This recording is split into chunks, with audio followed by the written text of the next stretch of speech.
little confused about what this GST reform is supposed to bring, because I thought that we were eventually, when we did GST 2.0, we'd do fewer rates and lower rates. And now the conversation has moved to, yes, fewer rates, but higher rates, as both of you have just endorsed in your answers as well. And let me go back to a comment that Vivek de Broy, the chairman of the PMEAC, made recently. He said it's not only about integrating more products and services under the GST framework, it's also about the GST rate. The GST was originally formulated, when it was originally formulated, the revenue neutral rate was expected to be around 18%. Today, the average GST rate is about 11.5%, as Mr. Shukla pointed out. So that clearly is not tenable. Both of you are talking about raising the GST rate as part of the GST 2.0 reform that is required. Now, I don't know if the government has the gumption to do that at a time like this, when inequality and inflation are already top concerns. And let's not forget that in India, 50% of our tax revenue comes from indirect sources and 50% from direct. And many might say that's not progressive enough a tax system, Mr. Shukla. Very true, Menka. I'll just come back to the denominator problem. Let's first recognize where we are and what are the demands. So 5 years hence, 10 years hence, the demands on the government for spending on education, on health, like we've seen, these are only going to grow. And there are multiple other commitments that will come in, global commitments as well. So on the GST piece, let's first get back to where we were. I mean, the entire idea of this reform was that it will subsume taxes. There'll be ideally one tax, or maybe even two, say, tax rates. But see, I made that point about inclusive and exclusive. Our taxation effort is exclusive. In GST also, what have you done? Fuel, energy, all of these are still separate.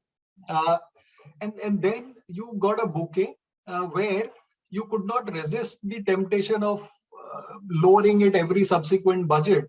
And eventually, you're getting just 11.5% effective tax rate. And that is just too low for the demands of this economy.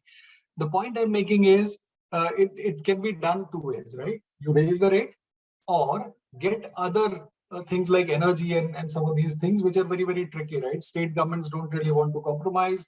The center also will take a big hit. We have been discussing this with the people in the government, and Niti Aayog has been a votary of this, that let's subsume some of these other things.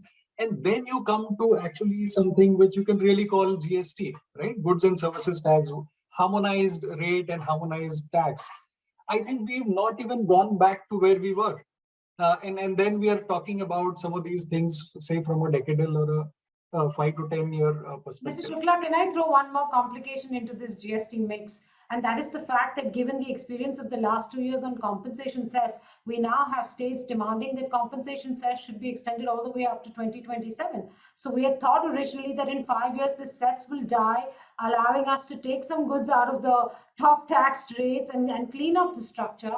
And that ain't going to happen. And like you pointed out, I don't think at this point in time, given the state-center relationships, that they're going to want to give up their right to tax fuel. So is there a fix at all? And whilst I understand that the fix may lie within the aegis of the GST Council, is there a fix that you expect the finance minister to directionally point towards in this budget? So Menka, yes, there is nothing more permanent than a temporary government program or a cess or whatever you call it, right? We've seen that globally. The point is, can we arrive at a mutually satisfactory understanding? There are multiple suggestions around. These are tricky, but I'm very sure that there has to be a give and take. There could be a 5-year period where you come to an understanding. Let's say energy taxes, right? Can we get it in the GST fold and have a carbon tax? I mean, you call it whatever, something like a carbon tax. And I'm sure, and we have worked something with some people in the government, there is a way out, and it just requires the right kind of give and take and dialogue. So if the question is, can it happen? I'm very sure it can happen. Will it get prolonged? Like I said, in a democracy, we pay the tax, democracy tax, right? Things get prolonged. Something that's supposed to happen in 1 year maybe happens in 5 years or 10 years. But I'm very sure that we'll get there. We have lost a lot of time, but let's look at it holistically. As we move towards greener fuels and stuff like that, the world moves to a entirely different, let's call it uncharted in certain ways. Will your reliance on oil taxes, I mean, what will that yield to you as a central government or state government? So tomorrow, when the industry dies, I mean, how are you going to get that revenue? And it is substantial. You've seen that over the last few years, how much money the government has got from excise, ditto for state governments via their, say, taxation powers. So the point I'm making is, the writing is on the wall. We will have to come to an agreement. We have to get more products and more services into the fold. Even as we speak, GST gives us less than 3% of GDP, right? Which is a pittance. I mean, the kind of economy we are, I mean, 60% comes from services and all of that. And the writing is on the wall. If you move towards a certain trajectory, there is no way out. You'll have to get things within the fold, and you have to get what you have lost first of all, and then move beyond that.